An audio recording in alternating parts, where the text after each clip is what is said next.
یو کس تپوس کړی دی چې آیا په نوافلو مزونو کې سهو شته او کنه؟ سهو نه، سجدة السهو.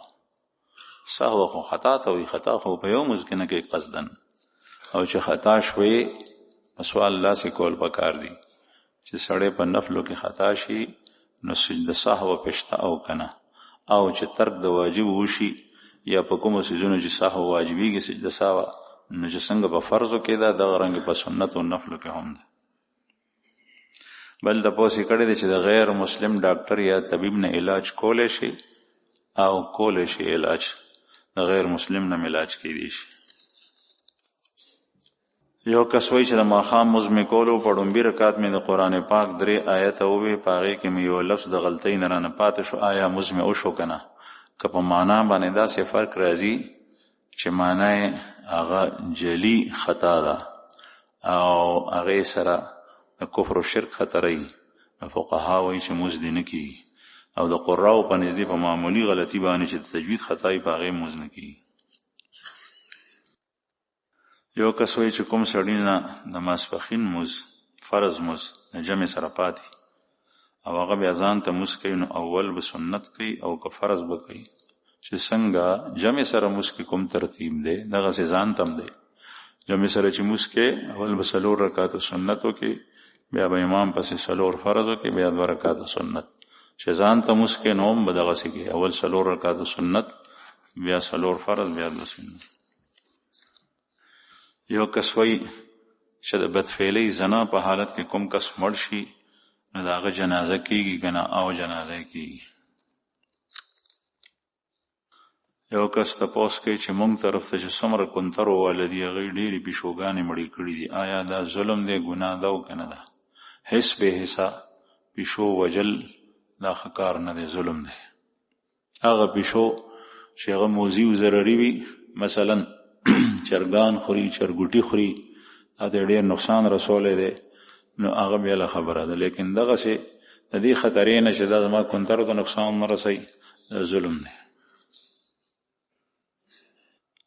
بل تپوس یې کړی دی چې داسې ماحول چې هغه ګنده وي، ټول خلک د شر خلاف کارونه کوي، داسې ماحول نه کډه اوچتول بهتر دی او که نه؟ مړې جمدې ورسره کول پکار دي او که نه؟ نن سبا زموږ د ټولو حالت دغسې دی، الله جل شأنه نه د خپلو ګناهونو د ټولو مسلمانانو د ګناهونو بخښنه غوښتل پکار دي، په معاشره کې وخت تېرول پکار دي. البته که ستا خپل ایمان ته خطره او دین ته دې خطره ده، پوهېږي چې زه نور دې ځای کې پاتې کېږم نو زما ایمان هغه په دا ولګي، نو بیا د هغې ځای نه کوچ وکړه. بل تپوس یې کړی دی چې صلات التسبیح مونځ کې په قاعده کې تسبیحات شته او که نه؟ نو صلات التسبیح چې کومې عام مشهوري طریقې دي 2 دي، په هغې کې په یو کې په قاعده کې تسبیحات شته او په بله کې نشته. یو طریقه چې په هغې کې په قیام کې د عبدالله ابن مبارک رضی الله رحمه الله روایت دی، په قیام کې د ثنا نه پس 15 ځله سبحان الله والحمد لله ولا اله الا الله والله اکبر ویلی، او بیا د سورة فاتحه او ضم سورت نه پس 10 ځله سبحان الله والحمد لله ولا اله الا الله والله اکبر ویلی. په دې کې په قاعده کې تسبیحات نشته.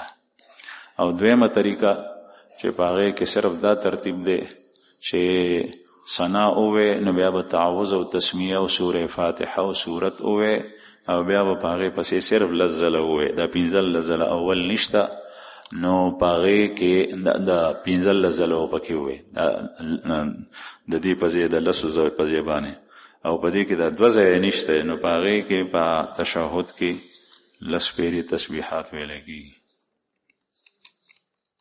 یو کس تپوس کړی دی چې په دکان کې ایډوانس ډېرې ورکول او کرایه د 10,000 نه 15,000 کول دا څنګه دي؟ دغه ایډوانس ورکول چې دا په کرایه کې عمرلی شي نو دا جایز دي. مطلب دا دی چې لکه تا کرایه مخکې ورکه پیشګي او د دومره میاشتو دی ورکه د 1 کال له میاشتې دومره ده، مثلا که چېرې د ایډوانس دی نه ورکولې نو د میاشتې کرایه به 10,000 وه، او چې کوم د ایډوانس پیسې ورکې نو اوس د میاشتې کرایه 15,000 شوه. هغه حساب تاسو په دکاندار د دکان مالک او تا او پاغه کې دا مثلا 15,000 روپۍ هر میاشتې پسې واچولې، نو دا ټیک ده. یو کس تپوس کړی دی چې کله یوسف علیه السلام د جیل نه رها شو نو زلیخې بیبي سره نکاح کړی ده او کنه، او بعض روایتو کې دي چې د زلیخې سره نکاح شوی و. بل تپوس کړی دی چې نن سبا په عدالت کې چې کله ښځه د خپل خاوند نه طلاق اخلي نو د هغې خاوند عدالت ته نه حاضري، او د عدالت د طرف نه ښځې ته وویلی شي چې ته مطلقه شوې او د خاوند نه خلاصه شوې، او خاوند ته د هغې په باره کې علم هم نه. آیا دا طلاق واقع کیږي که نه؟ د طلاق د خاوند نه علاوه بل څوک نشي ورکولی، لیکن د نکاح ماتېدو دپاره صرف طلاق نه دی، غټ غټ څیزونه درې دي. یو ته طلاق وی، یو ته خلع وی، او یو ته فسخ نکاح وی. طلاق د دې اختیار صرف خاوند سره دی، هیڅ څوک نشي ورکولی د خاوند نه علاوه، نه قاضي، نه بادشاه، نه وزیر، نه صدر، نه عدالت، صرف خاوند ورکولی شي. نه ښځې سره اختیار شته. جاهلیت په زمانه کې دا اختیار ښځې سره و، جاهلیت و تیارې کفر و شرک.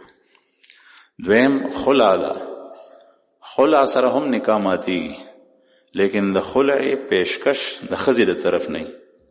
ښځه وایي خاوند ته چې تا سره پاتې کېدل نه غواړم او ته ما پرېږده، خاوند ورته وایي زه خو تا ته طلاق نه درکوم، نو ښځه ورته وایي چې زه خلع تا سره کول غواړم، تا چې ما ته کوم مهر را کړی دی 10 لکه روپۍ هغه تا ته درکوم، تا چې ما ته کوم کور را کړی دی پلاټ تی را کړی دی هغه تا ته درکوم، خو ما پرېږده. خاوند ورته وایي ټیک ده. په دې خبره ورسره خاوند راضي شو، او بیا چې کوم دی نو د دې ښځې دپاره د طلاق لفظ استعمال نشو، د خلع، نو بیا